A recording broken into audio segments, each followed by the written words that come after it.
যে আসলে আপনি ব্যাকআপ সলিউশনের পৃথিবীতে তো অনেক রকমের টুলস আছে। আপনি প্রত্যেকটা টুলস সম্পর্কে টুলসটা কি, আসলে টুলসটা কি ইন্টারফেস, কারোর হয়তো ফাইল মেনুটা উপরে, আর ম্যাকের কি হয়, ম্যাক দেখছেন না, উইন্ডোজের একরকম ইন্টারফেস, ম্যাকের ইন্টারফেস একই রকম। কিন্তু আপনার যখন উইন্ডোজ চালানো কনসেপ্টটা আপনার ক্লিয়ার থাকবে, আপনি কিন্তু ম্যাক ধরলেও হয়তো আপনার উইন্ডোজে 2 মিনিটে আপনি ফাইল ওপেন করে ফেলছেন, কিন্তু ম্যাক বসায় দিলে আপনি ম্যাকেও পারবেন।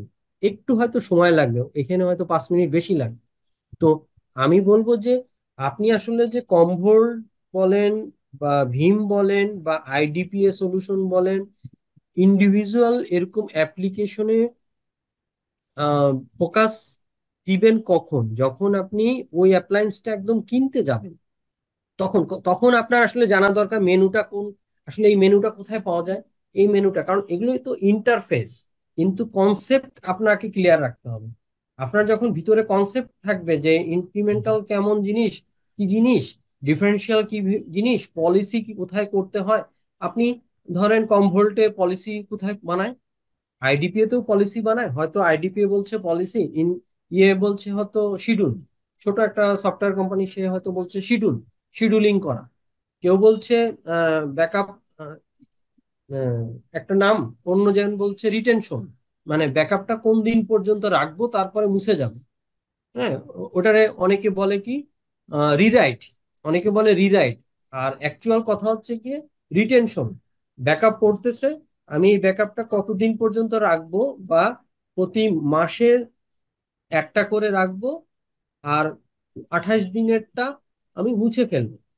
তো এই মুছে ফেলাটাকে রিটেনশন বলে। আমরা সিসিটিভি ক্যামেরা কি করি, সিসিটিভি ক্যামেরা আহ একসময় তো ভরে যায় ডাটা। সিসিটিভি ক্যামেরার 10টা ক্যামেরা হোক আর একটা ক্যামেরা হোক, আপনি যে ডিস্কের মধ্যে দিচ্ছেন, তারপরে কি করতেছেন, 7 দিন পরে ওরে বলে দিচ্ছেন যে এনবিআর এ বলে দিচ্ছেন যে তুমি যখন এটা ফুল হয়ে যাবে তখন তুমি পিছনের থেকে মুছবা। তার মানে আপনার 7 দিনের ক্যাপাসিটি আছে, 7 দিনের সপ্তম দিনে এসে অষ্টম দিনে যখন আসবে, তখন সে সপ্তম দিনের ডাটা মুছবে না, সে কি করবে, ওই যে 1 তারিখ প্রথমতম দিনে যে ডাটাটা সে সিসিটিভি ক্যামেরা ফুটেজ সে হার্ড ড্রাইভে রেকর্ড করেছিল, সে 1 তারিখের ডাটাটা মুছবে। মুছে আবার 2 তারিখে আসবে, এভাবে করে করে যখন সপ্তম দিনে আসবে, অষ্টম দিন মুছবে সপ্তম দিনের ডেটা না, অষ্টম দিন মুছবে প্রথম দিনের ডেটাটা। M I clear? বিষয়টা এরকম। জি, বুঝতে তো এই পেরেছি। রিটেনশন, এটাকে রিটেনশন বলছে, কেউ বলছে রিরাইট বলছে, হয়তো অন্য জায়গায় আর একটা ওয়ার্ড ইউজ করতেছে, বাট কনসেপ্ট কিন্তু সেম। সো আমি এই ট্রেনিং যখন আমরা এই ডিজাইন করছিলাম, তখন আসলে আমার মাথায় এই জিনিসটা আসছিল যে আসলে কি হয়, যে একটা স্টার্ট আপ কোম্পানিতে হয়তো 10 লাখ টাকাও নাই, সেখানে হয়তো আপনি হায়েস্ট 1 লাখ টাকা বের করতে কষ্ট। তাহলে কি আপনি ব্যাকআপ করবেন না? অবশ্যই করবেন। আপনার ডিজাইন আপনি সাজাবেন, কিভাবে করবেন। ওই যে বললাম, আপনি যদি পেন ড্রাইভ ইউজ করে ব্যাকআপ নেন, that's not right. Pen drive করলে পোর্টেবল ডিস্ক করেন, তাহলে এসএসডি করলে 2টা ডিস্ক করেন, কিন্তু ম্যানুয়ালি করতেছেন। আর ম্যানুয়াল প্রসেস গুলাই হয় কি, মানুষ মাত্রই ভুল করে। এটা মানুষের সহজাত ধর্ম, জন্ম থেকে। তো এই জন্য বড় বড় সলিউশন গুলো যত আপনার ডাটার কস্ট, মানে দাম, ডাটার যত ভ্যালু, তত আপনি দামি দামি অ্যাপ্লায়েন্স ইউজ করবেন। সো আপনি যেটা বললেন যে কম ভোল্ট ইউজ করলে, কম ভোল্টটা আমি শিখতে পারলাম না, ভাই, না, ডোন্ট ওয়ারি। আপনি আইডিপিএ শিখতে পারলেন না, ডোন্ট ওয়ারি। কারণ হয়তো 45 লাখ টাকা দিয়ে, বা আমাদের এখন 75, এটার দাম মনে হয় এখন 75-এ চলে গেছে। সেদিন কৃষি ব্যাংকের চিন্তা ভাবনা করছিল, ওদের দেখলাম যে ওদের মানে এখন ডলারের এত বেশি হয়েছে যে রেট অনেক বেড়ে গেছে, বিশেষ করে এইসব সার্ভার গুলা। ইভেন আপনি জানেন হয়তো ল্যাপটপেরও দাম বেড়ে গেছে, চিপসের প্রাইস গ্লোবালি দাম বাড়ছে। তো যার কারণে আসলে ওই আপনি যে একটা শিখবো আর একটা শিখবো, হায় হায় আমি শিখতে পারলাম না, না। আপনি যখন একটা হ্যান্ডেল করা শিখবেন, আপনি অন্যগুলোও পারবেন। হয়তো একটু সময় লাগবে, কারণ হচ্ছে কি আপনি যখন ওইটা কিনবেন, দেখা গেল আপনার বাজেটে, কারণ কি আজকে বাংলাদেশে মার্কেটে ডেল ছিল, এইচপি ছিল, তোসিবা ছিল ল্যাপটপের ক্ষেত্রে বলি। আরো অনেক কোম্পানি, আসুস ছিল, এসারাস ছিল, অনেক অনেক কোম্পানি বাংলাদেশে আসছে, চলে যাচ্ছে বা এখনো সার্ভাইভ করছে। তো আমরা আসলে কেনার সময় কি করি, যখন আমরা কোনো বড় বড় বাল্ক অ্যামাউন্ট একসাথে 200 ল্যাপটপ, বা গ্রামীণ ফোন 1200 ল্যাপটপের অর্ডার দেয়, ব্র্যাক আপনার একসাথে 800 বা 1500 ল্যাপটপের ওয়ার্ক অর্ডার দেয়, তখন তারা কিভাবে চিন্তা করে? তারা চিন্তা করে আমি আফটার সেল সার্ভিস কিভাবে পাবো। আপনি যখন একটা ব্যাকআপ সলিউশন করবেন, আপনি আজকে হয়তো আহ, আম, বাংলাদেশ মার্কেটে ডেল আছে, 5 বছর পরে হয়তো ডেলের স্ট্রেংথ কমে যাবে, সে বাংলাদেশ থেকে অফিস গুটায় নিয়ে চলে যাচ্ছে, আর একটা কোম্পানি আসলো, তাহলে কি আপনি আবার আরেকটাতে যাবেন? না, আপনাকে ওই এনসিওরিটি মেনটেন করতে হবে যে ব্যাকআপ গুলো আসলে খুব সেনসিটিভ। আপনারা যারা ব্যাকআপ নিয়ে কাজ করবেন তাদের অর্গানাইজেশনে গুরুত্ব ওই দিন টের পাবেন। যেমন আমি বলি, যেমন আহ 2 বছর আগের একটা ডাটা দরকার এমডির, এমডি উঠে এসে আমার ঘাড়ের সামনে দাঁড়ানো, আমার ডান পাশে এমডি সাহেব দাঁড়ায় বলছে যে আমার সামনে বের করেন ডাটা দেখি, আর বাম পাশে সিএফও, মানে একটা অর্গানাইজেশনের মানে চার্টার্ড অ্যাকাউন্টেন্ট দুজন দাঁড়ানো, অ্যাডমিন টিম দাঁড়ানো, অডিট দাঁড়ানো। এখন আমার মাউস আর নড়ছে না, কারণ এত ভারী ভারী জিনিস, আমার মাউসের হাত ভার হয়ে গেছে। আমার মাউস, আমি বলছি স্যার আমাদের, আমার মাউস নাড়াইতে কষ্ট হচ্ছে। কারণ কি, ওই যে গুরুত্ব, ডাটার গুরুত্ব, আমি ডাটাটা বের করে দিলাম, তখন সে বুঝলো না আসলে আমাদের ব্যাকআপ ঠিক মতো কাজ করছে। তো আপনি যখন এই ডিসিশন গুলো সাজাবেন, ব্যাকআপ সলিউশন ডিজাইন করবেন, স্টার্ট আপ কোম্পানির জন্য হোক আর এন্টারপ্রাইজের জন্য হোক, আপনি এই বেসিক জিনিসগুলো আপনার মাথায় থাকবে যে ডাটা অ্যাসেসমেন্ট করবেন, backup frequency, storage location, backup retention, backup method, automation হবে, টেস্টিং ভ্যালিডেশন, এবং ব্যাকআপটা আপনি প্রত্যেক 1 মাস পর পর হোক, 2 মাস পর পর হোক, একটা ভ্যালিডেশন রাখবেন, টেস্টিং রাখবেন। না হলে আপনার ডাটা আপনি ফেলছেন, আপনি যদি রিস্টোর না করেন, আল্লাহ না করে মেশিন আপনাকে অ্যালার্ট দেয় নাই, কিন্তু আপনি বিপদে পড়বেন, দিন শেষে বলবে যে ভাই আপনার এই ব্যাকআপের দায়িত্ব দিছিলাম, হেড অফ আইটি এসে বলবে বা সিটিও এসে বলবে যে আপনি কি কাজ করলেন, আপনি তো কোনো কাজই করেন নাই। অথচ দেখা গেছে সত্যি সত্যি আপনি প্রতিদিন ব্যাকআপ নিছেন, আপনি ব্যাকআপ নেওয়ার কারণে 1 ঘন্টা লেট হয়েছে আপনার অফিস থেকে বের হইতে, কিন্তু একদিন হয়তো। আর পৃথিবীতে সবচেয়ে জানেন কিনা জানি না, মার্ফিস একটা ল আছে কিরকম, যেদিনকে মানুষ ব্যাকআপ, মানে যেদিন যেটাকে নিয়ে মানুষ ভয় পায় সেটাই হয় বেশি। তো ব্যাকআপ, কোনো এক ভদ্রলোক ফ্রান্সের কোনো একটা ব্যাংকের আইটি প্রফেশনাল ছিল, তার দায়িত্ব ছিল ব্যাংকের ডাটা ব্যাকআপ নিতে। সে রেগুলার ডাটা ব্যাকআপ নিত, রেগুলার, এবং সে প্রচুর মনোযোগ সহকারে ব্যাকআপ নিত। একদিন সে ব্যাকআপ নেয় নাই কোনো একটা কারণে, মানে খুব বিশাল একটা ডিজাস্টার কারণে। তো উনি চিন্তা করছে যে সারা বছরই তো নিচ্ছে, একদিন হয়তো কিছু হবে না। এবং বাসায় যে ঘুমানোর সময় সে অনেক টেনশন করছে যে আজকে কি ব্যাকআপ নিলাম না, কি হয়, যাক কালকে যে আবার নিয়ে নিব। সে আবার শুয়ে শুয়ে চিন্তা করছে, ভয় পাচ্ছে যে না, নিলেই মনে হয় ভালো ছিল, আবার কি অফিসে যাব, যে কি ব্যাকআপ নিব। এরকম করতে করতে সে ব্যাকআপ নেয় নাই, এবং দুর্ভাগ্যক্রমে সেদিন সে ঘুম থেকে অনেক দেরিতে ওঠে, কারণ অনেক রাত পর্যন্ত টেনশন করছে। পরের দিন দেখা গেছে যে আসলে ব্যাংকে সকালবেলায় আগুন লাগছে, সে অফিসের থেকে দৌড়ে গেছে, যে দেখে যে আগুনে তার ওই মানে আগের দিনের ডেটা লস হয়েছে, সে পায় নাই। তো এই জন্য ব্যাকআপের বিষয়টা অটোমেশন রাখবেন, ব্যাকআপ কখনো ম্যানুয়াল কোনো প্রসেস রাখবেন না ব্যাকআপ ডিজাইন করার সময়। ব্যাকআপের সিকিউরিটি এনশিওর করবেন, ডাটাটা কোথায় থাকতেছে, কে কে ঢুকতে পারছে, এবং ডাটাতে কোনো ইন্টারনেট কানেক্টিভিটি আছে কিনা। আমি ডেটাটা যেই স্টোরেজে রাখতেছি বা ন্যাসে রাখতেছি বা সার্ভারে রাখতেছি বা পোর্টেবল ডিস্কে রাখি না কেন, এটা যেন মাল্টিপল ভাবে থাকে। পোর্টেবল ডিস্ক হলে ভাই আমি হাত জোড় করে রিকোয়েস্ট করবো 2টা ডিস্ক ইউজ করবেন, আর না হলে আপনি বিপদে পড়বেন। তারপর ডিজাস্টার রিকভারি প্ল্যান থাকবে। ডিজাস্টার রিকভারি প্ল্যান কি? ডিজাস্টার রিকভারি প্ল্যান হচ্ছে সেটা যে আমার এই ডেটা ব্যাকআপ হচ্ছে, রিস্টোর শুধু আমি জানি না, আমার সাথে আরো 3জন যেন জানে, বা 2জন অ্যাটলিস্ট, অর্গানাইজেশন বা কোম্পানিতে 3জন যেন রিস্টোর প্রসেসটা জানে। অবশ্যই এটা মাথায় রাখবেন, কারণ আপনি হয়তো দেশের বাইরে থাকতে পারেন, আপনি অসুস্থ হয়ে হসপিটালে ভর্তি হতে পারেন, কিন্তু রিস্টোর আপনাকে, অর্গানাইজেশনের কোটি কোটি টাকার রিস্টোরের ডেটা আপনার লাগবে। সো আপনার বাদেও আরো দুইজন যেন ডাটা রিস্টোর জানতে পারে।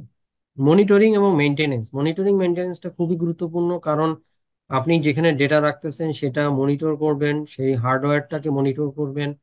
হার্ডওয়্যারটা অবশ্যই আমি বলবো ন্যাসের মতো কোনো ডিস্ক অথবা কোনো একটা মাল্টি ডিস্ক, যদি তাও না পারেন একটা পিসি কিনবেন। একটা পিসির, একটা ডেস্কটপ মেশিন কিনবেন কম দামে, ম্যানেজমেন্টকে বাজেট একদম লোয়ার বাজেট দিয়ে হলেও একটা মেশিনে কিনে একটা ছোট রেড কার্ড কিনবেন। রেড কার্ড বুঝেন হয়তো, ওই যে পিসিআই স্লটে রেড কার্ড কিনতে পাওয়া যায়। রেড কার্ডে কি হয়, ওই মিররিং করে, ডিস্ক মিররিং এর সুবিধাটা থাকে। তো ওই আগে পাওয়া যেত না, এখন অনেক আইডিবি তে হোক বা ভালো দোকানগুলোতে রেড কার্ড পাওয়া যায় পিসিআই স্লটে।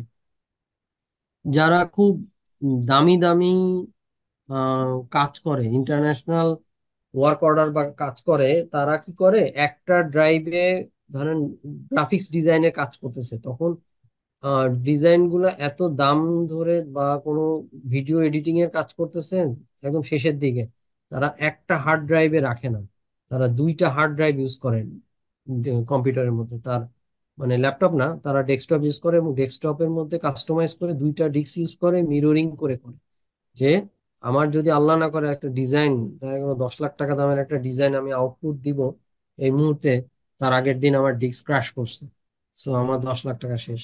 সো আপনার ফরেন ক্লায়েন্ট হাতছাড়া হয়ে যাবে। সো ওই সব ক্ষেত্রে তারা দুইটা ডিস্ক ইউজ করে। আজকে আমি এই ডিজাইন সলিউশনের পর্যন্ত স্টেপ গুলা নিয়ে কথা বললাম। আমি আহ, আহ, যারা মিল্টন ভাই বা যারা অংশগ্রহণ করেছেন, যে কথা বলেছেন, আমি খুবই খুশি হয়েছি যে এরকম আমরা ইন্টারেক্টিভ যদি কথা বলি তাহলে হয়তো আমাদের এই লার্নিং সেশনটা অনেক ইন্টারেক্টিভ হবে। তো ধন্যবাদ, আজকের মতো আমি মনে হয় শেষ করে দিই, কারণ অনেক রাত হয়ে গেছে। Thank you. আর এবং ভাইয়া রিকোয়েস্ট, আরেকটা বিষয় হচ্ছে, আমরা যে স্টাডি ম্যাটেরিয়াল গুলো এগুলো কিভাবে পাবো, বা আপনার এই যে পিডিএফ গুলো অথবা স্লাইড গুলো? স্লাইড গুলো আমি দিয়ে দিব, আহ, সুন্দর করে দিয়ে দিব আপনারা, আর ভিডিও গুলাও পাবেন। সো ওখান থেকে আপনারা যেমন এই স্টেপ গুলা, এরপরে আরো কিছু চেকলিস্ট আছে যেগুলো আপনাদের রাখবেন আপনারা, যখনই ব্যাকআপ সলিউশন নিয়ে কাজ করবেন তখন একবার একটু চোখ বুলায় নিলেন, তাহলে আপনার ডিজাইন করতে সুবিধা হবে। তো এর পরের দিন আমি আরো শিখাবো যে ম্যানেজমেন্টের সাথে কিভাবে ডিল করতে হয়। ম্যানেজমেন্টকে আপনি যদি হ্যান্ডেল না করতে পারেন, ম্যানেজমেন্ট থাক, আর কিছুদিন পরে করেন, আরো কিছুদিন পরে করেন, কিন্তু যখন কোনো ইনসিডেন্ট ঘটবে তখন এসে আপনাকেই আঙ্গুল তুলে তাকাবে। তো এই জিনিসগুলো কিভাবে সাজাতে হয়, কিভাবে একটা ডিজাইন করতে হয়, আমি টু দা পয়েন্ট আপনাকে স্লাইড দিব, ডকুমেন্ট দিব।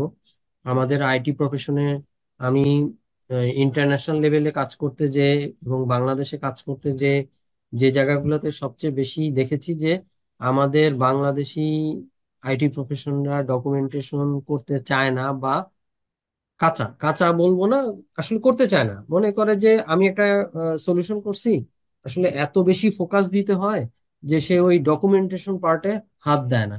তো আমি বলবো যে ডকুমেন্টেশন পার্টটা দরকার হলে আপনি আপনার কোম্পানিতে একটা ইন্টার্ন নিবেন 3 মাসের জন্য।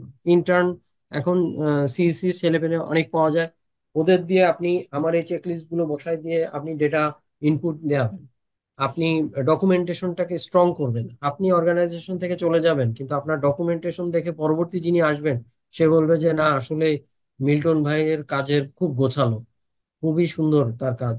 তো এই যে কথাটা, এটা আপনার অনেক ভ্যালু অ্যাড করবে। আপনি যখন কোনো ইন্টারভিউ বোর্ডে বসবেন, আপনি যখন বলবেন যে আমি ব্যাকআপ সলিউশন সম্পর্কে জানি, ব্যাকআপ সলিউশন এক এক কোম্পানি এক একটা ইউজ করবে, মানে ডোন্ট ওয়ারি, যে যেটা ইউজ করুক না কেন, সবার থিম বা মেকানিজম একই ধরনের, মানে টেকনোলজি ডিফারেন্ট হতে পারে, বাট বেসিক জিনিসগুলা, কনসেপ্ট গুলা একই, সবারই কনসেপ্ট একই।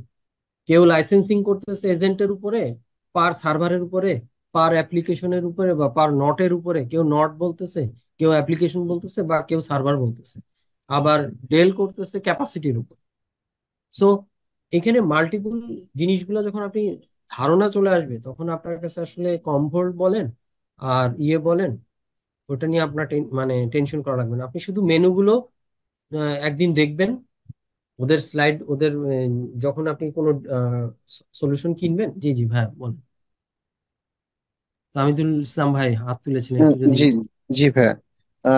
ভাইয়া, আপনারা তো দেখা যাচ্ছে যে ট্রেনিং মডিউলের মধ্যে যেটা দেখতে পাচ্ছি সেটা হলো কম্বোল, ভীম, উম, তারপর অন্যান্য যে বিষয়গুলা দেখানো হবে, আইডিপিএ, এইচপির কি, যেহেতু এইচপিও কমন একটা প্রোডাক্ট মার্কেটে, স্টোরেজ প্লাস হলো ব্যাকআপ সলিউশন নিয়ে কাজ করে, তো এইচপি ডাটা প্রোটেক্ট বা মাইক্রো ফোকাস এগুলা নিয়ে কি একটু মানে দেখানো সম্ভব হবে কিনা মডিউলে, তাহলে আমরা খুব উপকৃত হইতাম। তাহমিদুল ভাই, তাহমিদুল ভাই, আপনার থ্যাংক ইউ, আপনার কোশ্চেনের জন্য ধন্যবাদ।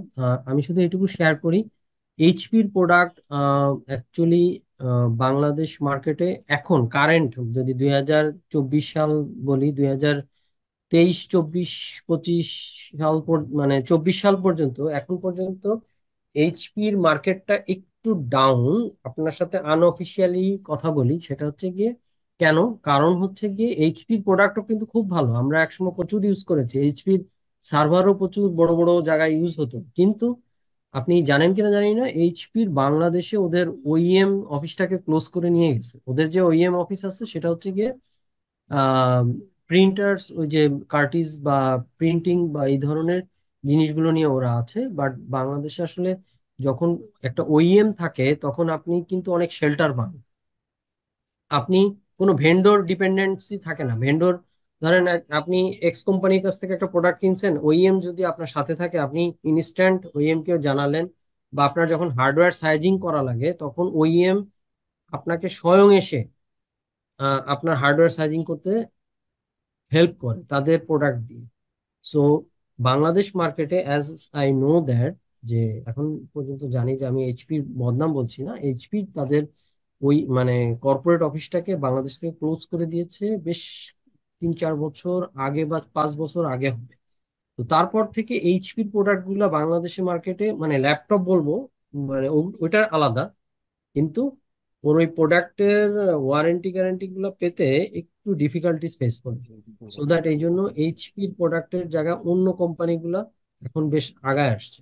তাদের ওইএম গুলা যেহেতু বাংলাদেশে অ্যাভেলেবেল, আপনি ইচ্ছা করলে ওইএম দিয়ে পার্টনার চেঞ্জ করে ফেলতে পারেন। আপনি এক্স এর কাছ থেকে কিনছেন, আপনি বলেন যে আমি এক্স এর সাপোর্ট ভালো পাচ্ছি না, আমাকে তুমি ওইএম পার্টনার চেঞ্জ করে দাও। ও কি করবে? আর একজন পার্টনারকে দিয়ে সাপোর্ট দেওয়া। সো এই জন্য আসলে এইচপি, আমি যতদূর জানি, এইচপি অনেক আগে ইউজ করেছে, এখন কেউ করছে কিনা আমার ঠিক জানা নাই। ইভেন শার্পেরও প্রোডাক্ট আছে, শার্প আছে, তোশিবা ছিল এক সময়, বাট মার্কেটে আসলে এগুলো এখন আর, আপনি গার্টনার রিপোর্ট সম্পর্কে আপনাদের একটা ধারণা রাখতে হবে। গার্টনার রিপোর্ট আমাদের আইটি প্রফেশনালদের ডিসিশন মেকিং এর একটা উত্তম জায়গা। ওয়ার্ল্ড ওয়াইড আমেরিকান যে গার্টনার, সমস্ত আইটি প্রফেশনালরা গার্টনার রিপোর্ট দেখে, গার্টনার রিপোর্টে অবস্থানগুলো দেখে যে ব্যাকআপ সলিউশনে কোনটা ভালো, সেটা নিয়েই সাধারণত কাজ করে। এবং নট অনলি গার্টনার রিপোর্ট, হয়তো গার্টনার রিপোর্টে বলছে এই প্রোডাক্টটা ভালো, প্যারালালি আরেকটা প্রোডাক্ট ভালো, তখন আপনি দেখবেন কি, তখন আপনি দেখবেন আপনার এই ভৌগোলিক অবস্থান, মানে আপনি কোথায় আছেন, কোন দেশে বাস করছেন, সেই দেশে কোন ওইএম এর সাপোর্ট ভালো। আপনি যদি বাংলাদেশে থাকেন, বাংলাদেশে ওই কোন ওইএম অ্যাভেলেবেল, আপনি সেই ওইএম এর কাছে যাওয়া ওয়াইজ। হয়তো গার্টনার রিপোর্টে সে অনেক মানে একটা কোম্পানি আছে খুবই ভালো, কিন্তু বাংলাদেশে তার অবস্থান নাই, বা আপনি হয়তো উম, বিদেশে কোথাও চাকরি করছেন, দুবাইতে, সেখানে ওই কোম্পানির হয়তো অ্যাভেলেবিলিটিটা ভালো না, তখন আপনি আসলে ওই কোম্পানির সাথে যাওয়া ওয়াইজ হবেন।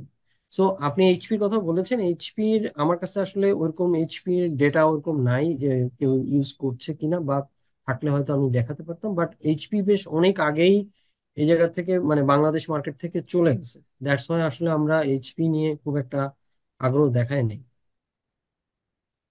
জি জি ভাই, বুঝতে পেরেছি। না, রিসেন্ট আমাদের বেশ একটা প্রজেক্ট ছিল এসকিউ গ্রুপের, তো ওইখানে এসপির সলিউশন, এখন তো এসপি ডাটা মাইক্রো ফোকাসটা নাই, এখন এসপি মাইক্রো ফোকাস এটা চেঞ্জ হয়ে জারটো হয়েছে। তো হুম। ওই ক্ষেত্রে দেখা যাচ্ছে যে আহ, মানে অনেকে নিচ্ছে, বিভিন্ন সরকারি গভর্নমেন্ট যে ইয়াগুলা টেন্ডার গুলা, এখন ওই প্রজেক্ট গুলাতেও তারা নিচ্ছে, রানিং আছে, এবং এইচপির যে প্রতিনিধি তারা কিন্তু বাংলাদেশে আছে। যে কোনো সময় আমাদের কোনো স্টোরেজ কিংবা আহ, যেহেতু আমরা ভেন্ডর কোম্পানি, তো ওই হুম। হিসেবে দেখা যাচ্ছে যে কোনো আমি সার্ভার সার্ভার কিংবা স্টোরেজ কোনো প্রয়োজন হলে সরাসরি তারা কমিউনিকেশন করতেছে, এবং এসএলএ ওয়াইজ এএমসি যে সাপোর্ট গুলো না না প্রোঅ্যাক্টিভলি ওরা, দিচ্ছে। হ্যাঁ এইচপি তো ওয়ার্ল্ড ওয়াইড কোম্পানি না, ওরা সাপোর্ট জি ধরেন জি জি দিবেই। হ্যাঁ মানে ওরা বলেন ডেল চলে গেলেও তারা সাপোর্ট বন্ধ রাখবে না, কিন্তু ওদের লোকাল অফিস নাই। আপনি জিজ্ঞেস করে দেখেন যে জি ওদের জি জি প্রতি জি জি, সেটা সেটা লোকাল, সেটা কারেক্ট কারেক্ট। সেটা লোকাল ওদের অফিস জিজ্ঞেস করে নাই দেখেন লোকাল অফিস নাই। তো যখন কিন্তু। লোকাল অফিস না থাকে তখন হয় কি একটু আহ, হয় কি যে আসলে ওরা কি বাংলাদেশ থেকে চলে যাবে যার কারণে কি লোকাল অফিস উঠাই দিল, আসলে সেরকম নাও হতে পারে। বাট ওই যে প্রতিনিধি আছে, কিন্তু প্রতিনিধিরা ওইএম এর একটা অফিস থাকা মানে কি আপনি মোর কনফিডেন্ট যে হ্যাঁ আমি তার অফিসে যে তার কান্ট্রি ডিরেক্টরকে ধরতে পারবো। সো দ্যাটস ওয়াই আসলে মানে আমরা এইচপি মানে হয়তো ওই যে মার্কেটিং এর ক্ষেত্রে, কিন্তু আপনি যখন আমার এই কোর্সটা কমপ্লিট করবেন আপনি দেখবেন যে আপনার মোটামুটি একটা স্বচ্ছ ধারণা চলে আসবে। সেটা আপনি এইচপি হোক, তোশিবা হোক বা শার্প হোক, আপনি হ্যান্ডেল করতে পারবেন। এটা নিয়ে আপনার মানে খুব বেশি ওরিড হয় না। হয়তো মেনুগুলো খুঁজে পেতে আপনার একটু সময় লাগবে, কিন্তু বেসিক কনসেপ্ট গুলা একই রকম সবাই। ও ডাটা পুলিং করা, ও পোর্ট লাগবে হয়তো, ডেলের হয়তো পোর্ট ইউজ করতেছে 5254, ওই হয়তো ইউজ করতেছে 3234 পোর্ট। এই কিন্তু সে ডাটা পুলিং করতেছে সেম মেকানিজম। সো এটাই আর কি। সুমন ভাই, জি হ্যাঁ বলছিলেন। জি ভাই, আসসালামু আলাইকুম। জি হ্যাঁ, অনেক বলছিলেন। জি ভাই, আমি আপনাকে লাস্ট টাইম ইন্টারাপ্ট করলাম। আচ্ছা ভাইয়া, এখানে আমরা তো নিশ্চয়ই ওপেন সোর্স কিছু ব্যাকআপ সিস্টেম দেখবো নিশ্চয়ই। হ্যাঁ হ্যাঁ হ্যাঁ, আমি আজকে টাইম থাকলে কিছু কিছু ব্যাক ওপেন সোর্সের টুলসও আপনাদেরকে দেখাই দিব।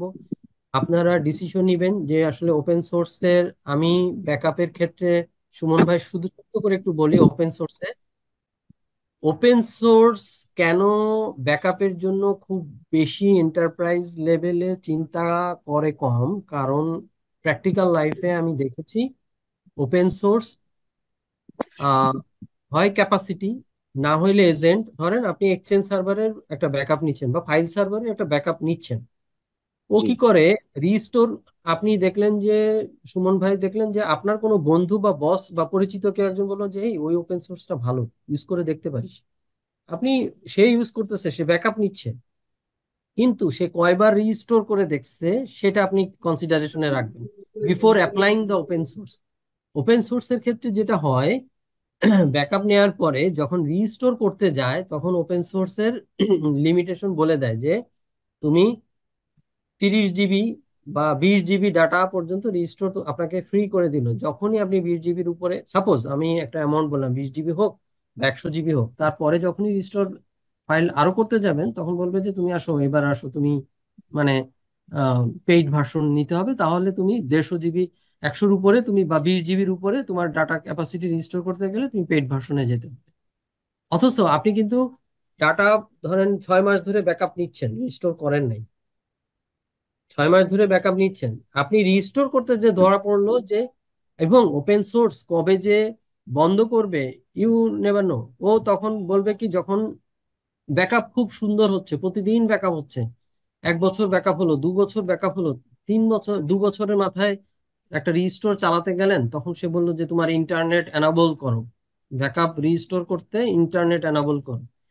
ইন্টারনেট এনাবল করতে যে তখন ইন্টারনেট এনাবল না করলে তুমি ব্যাকআপ রিস্টোর করতে পারবে না। ইন্টারনেট এনাবল করলেন সে, ওর সাথে সাথে এরর মেরে বসলো যে তোমার ব্যাকআপ তো নিছো, তুমি একটা এজেন্টের পরের এজেন্টের রিস্টোর করতে গেলে তোমাকে পেইড ভার্সনে যেতে হবে। সো এইরকম কিছু প্রতিবন্ধকতা থাকে। সো আমি তারপরও আপনাদের সাথে শেয়ার করব, আপনি এইগুলো ওন রিস্কে মানে ওপেন সোর্স আপনার নিজস্ব রিস্কে আপনি ইউজ করবেন। কারণ আপনি একটা ব্যাকআপ নিচ্ছেন, ব্যাকআপটা রিস্টোর হওয়াও কিন্তু আপনার জন্য সমানভাবে রেসপন্সিবল, ইউর মানে সেম রেসপন্সিবিলিটি যে আপনি ব্যাকআপ নিচ্ছেন, কিন্তু রিস্টোরও আপনার জন্য ঠিক তেমনটাই গুরুত্বপূর্ণ। বরঞ্চ ব্যাকআপ যদি হয় 99% রিস্টোর 100% যেন হয়, এই অ্যাসুরেন্স নিয়ে আপনি ওপেন সোর্সে হাত দিবেন। কারণ আমরা যারা কর্পোরেটে কাজ করি আমাদেরকে ওই জিনিসটা মাথায় রাখছি, এবং আমাদের অনেকেই সাফারিং এরকম হয়েছে যে রিস্টোর 2টা করতে দিছে, তৃতীয়টার ক্ষেত্রে বলতেছে তুমি পেইডে আসো। কারণ একটা লোক সে ঘন্টার পর ঘন্টা কোড করে সফটওয়্যার ডেভেলপ করছে।